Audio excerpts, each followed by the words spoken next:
July 31st, 2016, Edible Acres here out on what we're calling the west end of the property, and doing partially an update. You can look back, I'll put a link to it, to some of the videos that showed this clearing in the making. It's a series, and I believe that's a little less than a year behind. We're in August, or almost August 2016. I think that was done September, October of last year for the most part. But what I wanted to focus on was to talk about the system for raised bed making that's seeming to really start to hit a stride. It's somewhere between Hugelculture and Ruth Stout, the woman who is so steadfast proponent of mulch, mulch, mulch. So Hugo Stouts? I don't know. But you can see what's happening is this whole area is getting like charcoal sketches, so to speak, of where permanent raised beds will be in the landscape. And it's numerous, pretty much the whole.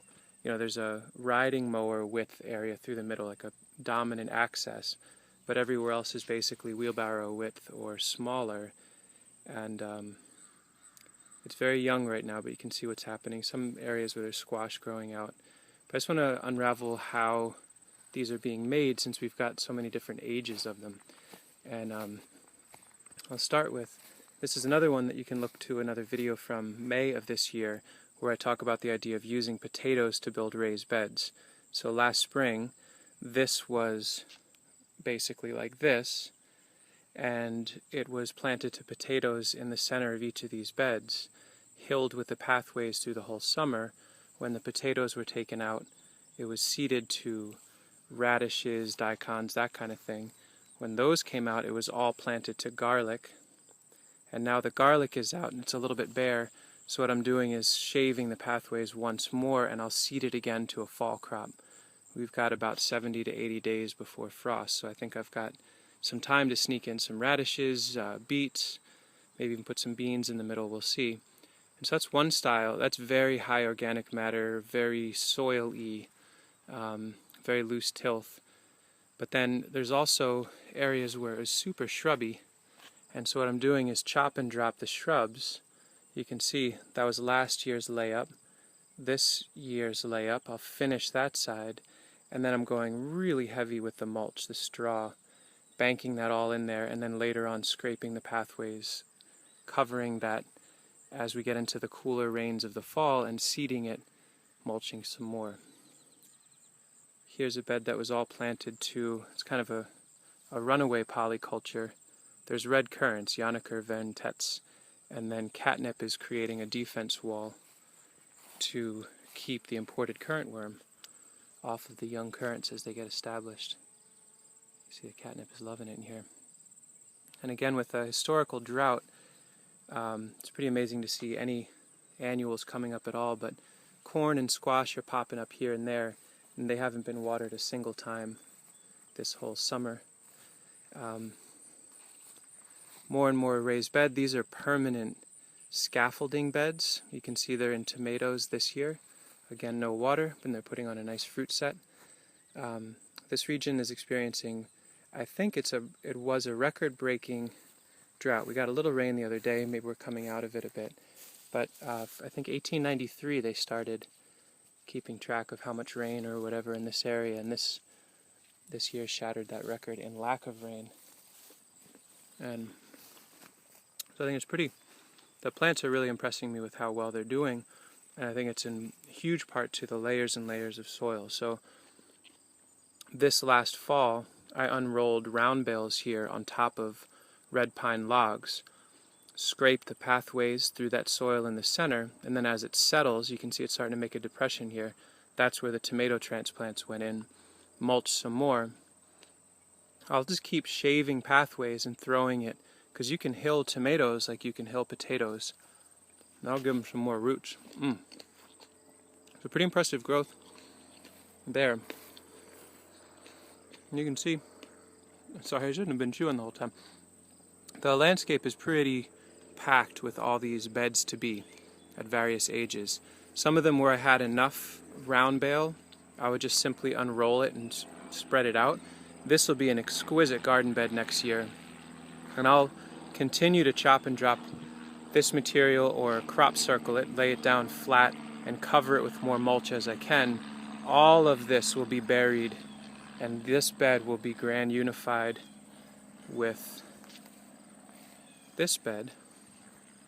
So we'll get like 20-foot wide beds, like really big production beds. And this is all human labor scale. So kind of an interesting example to see that you can scale up these concepts and still keep it human powered. You can see we're doing potatoes again to scrape pathways and throw them on to hill them. That'll make a solid soil there. Micro ponds are being dug, and that soil is thrown in piles to kind of compost and mellow, and you can use that for hilling or that to cap these beds when the rain is right. If I know we're getting a deluge, I can prioritize getting that soil on top of these beds, seeded, lightly mulched, and then it should be able to run with it. So it's all kind of like staged and ready for the right moments. And that pattern plays again here. Micro pond with a lump of mellowing soil covered in mulch that can be harvested and put and seeded when the weather makes it the right time to do so. So these are some beds that are a little further along, intermediate, whatever, showing you an example of like the origin story of some of these. I'm gonna finish that tomato. So this was where a couple of red pine were standing here last winter, and they were cut down.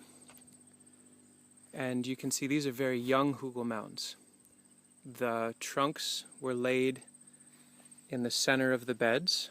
The branches were kind of chopped a little, crushed, laid on top. You can see some nuggets here and there to press and hold it all down.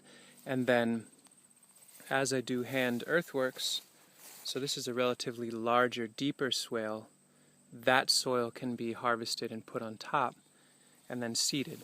I won't expect much from these for the first few years because there's a lot of decomposition to happen, but we got 0.3 inches of rain yesterday. You can see it's dry underneath, but this is pretty much, if I know we're going to get a little more rain, I might actually come out and disturb this a little and seed it to a spinach or a lettuce, and just to see what it does. What I wouldn't do is take a mound like this and put in later succession plants, higher value plants. So, planting chestnuts or hazels or currants into there until it has a year to really mellow and descend and turn a little bit more finished, I'm asking for failure with that. And that came from first-hand experience a bunch of times. So it's you build up the beds, you ask very little of them at first. Hey, you want to grow some annuals, some squash, some corn, some kale, seeds that you saved, not super high value. And then as it performs better and better with those, you can move up through succession. And then ultimately, each of these will be planted out to orchard crops. So you could expect to see 2 Brianna apricots and some patches of raspberries, some yasta berries, and then maybe annuals on the edges. But that might not be for another 2 years. So you can see these hosted kale last year and then gave me a huge seed load, which is great. Got a quart jar full of that overwintered kale. And then where there's gaps in soil that looks ready to receive it, they've been seeded out. So we'll get a fall flush of kale that may overwinter again as an understory to these squash and corn. It's a little slim on the amount of annuals that are doing it this year, and I can't expect them to do anything without any irrigation in a drought, but they're still trying. And I know that by next year, a bed like this will have descended and mellowed and deepened and be incredibly ready to receive either direct seeding, certainly transplants. And if I can do it early in the spring, all of the earthwork upslope, which holds water, there's micro ponds everywhere, are a source of irrigation for establishment. And as long as I water the heck out of them to get them going and then mulch and protect that soil, we can expect to see things really thriving in most of these beds next year. So this will eventually evolve into a U-pick, U-plant minor fruit orchard. Sea berries and currants and yasta berries and apricots and Nanking cherries and hardy kiwis and all that, with the idea that people can come and pick them, fall in love with the fruit, and then take the plants home and grow them out themselves. And as time allows, I just keep going and going with this, and this is going to broaden out to about maybe a 2-acre contiguous production area. We're at about 10 minutes, so I'm going to stop here. Thanks for watching.